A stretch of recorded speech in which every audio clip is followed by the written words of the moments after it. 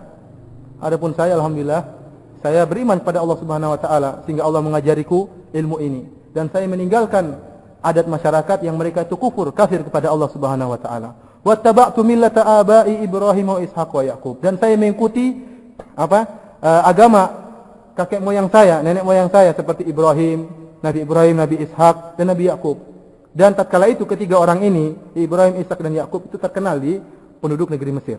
Oh, ternyata ini agamanya Ibrahim, agamanya Ishak dan Yakub. Kita juga demikian tatkala kita berdakwah, kalau memang di sana ada orang alim yang dikenal oleh mereka, kita katakan, sungguhnya dakwah yang saya sampaikan ini adalah dakwahnya misalnya Syekh bin Baz, Syekh Muhammad Al-Albani, atau kita sekalian inilah dakwahnya para sahabat, dakwahnya Nabi sallallahu alaihi wasallam. Kita sampaikan kepada mat'u sehingga mereka tenang, oh ini bukan dakwah baru ya, bukan bid'ah misalnya. Maka lana an nusyrika billahi min syai', langsung masuk kepada tauhid ya.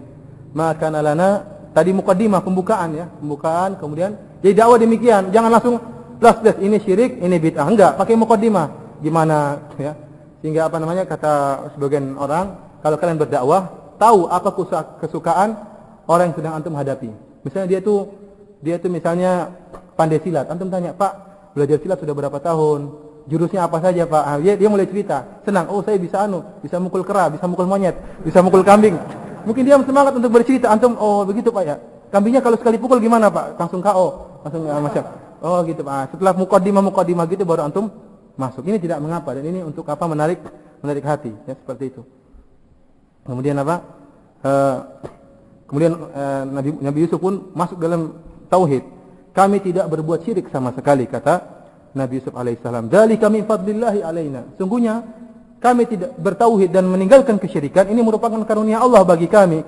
Wa 'alan nas, demikian juga orang-orang yang mereka meninggalkan kesyirikan dan melaksanakan tauhid itu adalah karunia dari Allah Subhanahu wa taala ya. Ini supaya antum Yusuf tidak pede, tidak karena saya itu pintar sehingga saya bisa berpikir mana kelompok yang benar, mana partai yang sesat, enggak. Tapi ini benar-benar karunia dari Allah Subhanahu wa taala. Saya dapat hidayah karena Allah Subhanahu wa taala, bukan karena kecerdasan saya, bukan karena saya, enggak, tapi karena karunia Allah Subhanahu wa taala.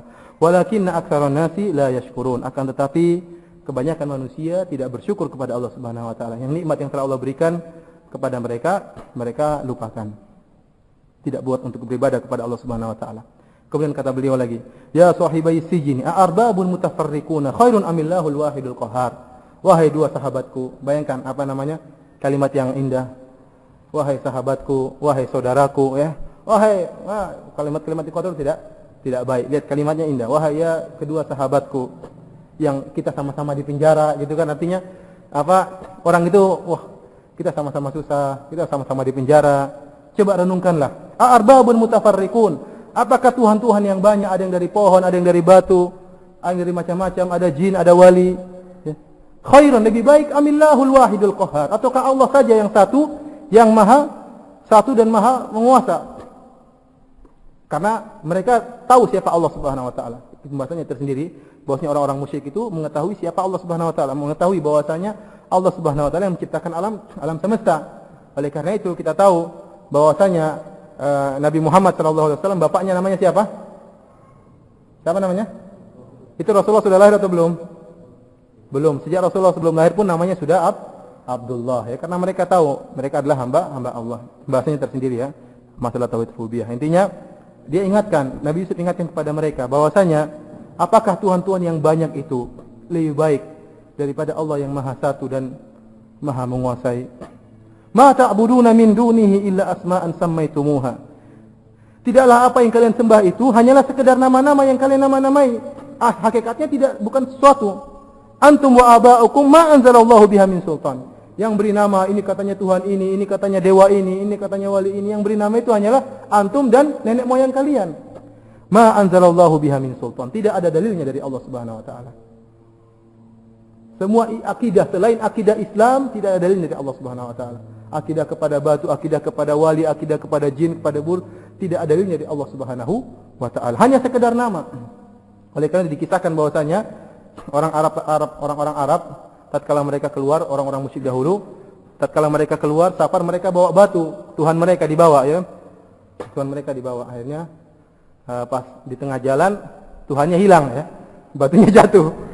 Akhirnya dia mengatakan, "Ya ayuhan nas, ya, wahai manusia, inna faqatna rabbana, kita kehilangan Tuhan kami. Kita kehilangan inilah Tuhan kalian. Kita telah kehilangan Tuhan kalian." Pada nyari-nyari, enggak dapat. Akhirnya ada seorang yang dapat. Kata dia, "Wahai teman-teman, saya sudah dapat Tuhan kita." Loh, kayaknya lain. Kata, "Oh, atau yang mirip dengan Tuhan kita." Intinya itu. Asalnya itu hanya sekedar batu, kemudian diambil, dipahat, kemudian diberi nama ini dewa anu, ini Tuhan ini, ya, seperti itu. Tidak ada dalilnya dari Allah Subhanahu wa taala. Inil hukmu illa lillah, amara alla ta'budu illa iyyah. Sungguhnya hukum itu hanya milik Allah, dan dia ulang lagi, amara alla ta'budu illa iyyah, dan Allah telah merintahkan bahwasanya tidaklah kalian beribadah kecuali hanya pada Allah Subhanahu wa taala. Setelah beliau jelaskan tentang nikmat beliau, terhindar dari kesyirikan, kemudian beliau ingatkan, hukum itu adalah milik Allah dan Allah merintahkan kalian untuk tidak beribadah kecuali hanya kepada Allah Subhanahu wa taala. Dzalika ad-dinul qayyim walakin aktsarun nasi la ya'lamun. Ini adalah jalan agama yang lurus, namun kebanyakan manusia tidak mengetahuinya. Dia ulangi lagi, ya sahibai sijin. Barulah di sini setelah beliau berdakwah, barulah beliau menafsirkan mimpi dari kedua orang tadi. Paham ini bagaimana cara Yusuf, sehingga sebagian ulama mengatakan surat Yusuf ini bisa dikatakan dengan surat dakwah.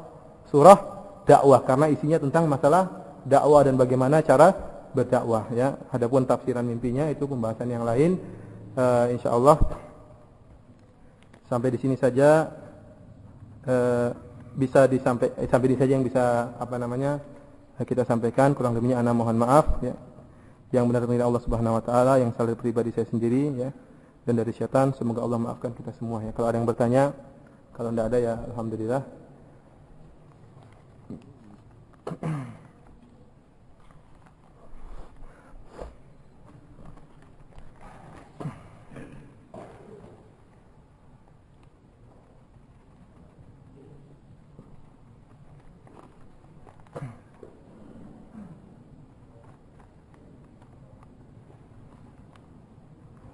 Nah, ini kaitannya tentang dakwah ya, bagaimana cara berdakwah. Antum bisa tanya ustaz-ustaz yang berpengalaman tentang bagaimana cara berdakwah, terutama ustaz-ustaz yang sudah tua, yang sering terjun ke masyarakat, itu lebih berpengalaman. Kalau saya ini jarang ke masyarakat, biasanya ke antum-antum ini. Makanya trik-triknya kurang. Antum tanyakan kepada ustaz-ustaz yang tua, yang sudah lama, yang ke masyarakat, mereka biasanya bagaimana caranya lebih baik.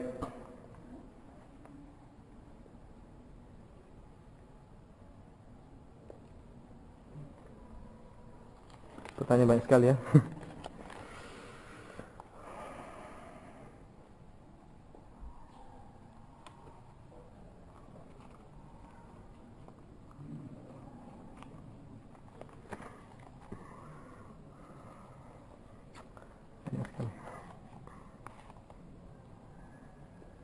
Ustaz, apakah seorang dai yang menyampaikan dakwanya dengan suara yang keras berarti akhlaknya kurang baik? Tentunya tidak ya. Keras itu ada waktunya, suara yang keras kalau suaranya tidak terlalu lembut juga tidak kedengaran, bahkan bisa membuat fitnah bagi akhwat. Oleh karena itu bukan isi menunjukkan keras tidaknya itu bukan pada lafalnya, bukan pada kuat tidaknya ya. Pakai speaker pun suara lembut bisa jadi keras, tapi isinya bagaimana lisannya bisa dijaga atau tidak ya. Menuduh yang tidak ya. Merendahkan orang lain di hadapan di mimbar-mimbar seperti ini yang menunjukkan dakwahnya kurang bagus. Adapun masalah dakwah dengan kelembutan, mari kita katakan al-asl fi dakwah al-lin. Asalnya dalam berdakwah itu sifat lembut ya. Dalilnya banyak, di antaranya dalam surat Al-Imran kata Allah Subhanahu wa taala, "Fabima rahmatin minallahi linta lahum walau kunta faddan ghalidhal qalbi lam faddu min hawlik fa'fu anhum." Kata Allah Subhanahu wa taala, "Fabima rahmatin minallah." Dan benar-benar karena rahmat Allah Subhanahu wa taala, karena anugerah Allah Subhanahu wa taala, linta lahum, engkau ya Muhammad bersikap lembut kepada mereka. Kepada siapa ini? Para sahabat. Walau kunta faddan ghalidhal qalbi, kalau engkau itu keras, hati keras, kemudian perkataan keras, akhlak yang keras, tidak lembut, lam faddu min haulik, maka para sahabat itu akan lari dari engkau. Sebagian ulama mengatakan, bayangkan yang bersifat lembut siapa? Rasulullah sallallahu alaihi wasallam, dan dia seorang nabi, dan dia seorang presiden, seorang hakim, itu pun dia masih bersifat lembut. Artinya dia memiliki kekuatan, memiliki kekuasaan. Kalau dia bersikap keras biasa saja. Dia seorang nabi, seorang presiden, namun dia bersikap lembut. Kemudian Allah mengatakan, dan dihadapi siapa? Para sahabat yang luar biasa hati mereka, luar biasa akhlak mereka, luar biasa ibadah mereka. Namun apa kata Allah? Kalau engkau ya Muhammad bersikap keras, hati engkau keras, para sahabat akan lari. Kalau akhlakmu jelek, para sahabat akan lari. Bagaimana dengan kita? Kita ini siapa dibandingkan masyarakat? Ya, kita bukan nabi, kita bukan presiden. Ya. Kita terus yang dihadapi masyarakat, jelas akhlaknya masih jauh dibandingkan dengan akhlak para sahabat. Masyarakat yang kita hadapi akhlaknya masih jauh dari akhlak para sahabat. Ini tentunya menunjukkan kita lebih butuh lagi kepada yang namanya sifat lembut, ya, sifat lembut. Namun tidak berarti harus lembut terus, tidak. Terkadang butuh kekerasan. Namun secara asal dakwah itu di atas kelembutan. Asalnya di atas kelembutan, dan kita coba dulu dengan kelembutan. Kalau tidak mampu, tidak berhasil, maka mungkin kita rubah pada kekerasan. Itu pun harus melihat maslahat dan mudaratnya.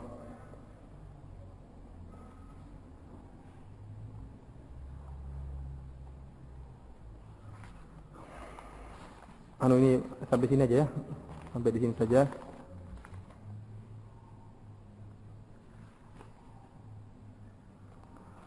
Sampai di sini saja, insyaallah kita bertemu pada pertemuan berikutnya. Ini pertanyaannya banyak, anak simpan aja ya. Kalau ada kesempatan anak jawab pada pertemuan berikutnya. Insyaallah masih ada beberapa pertemuan.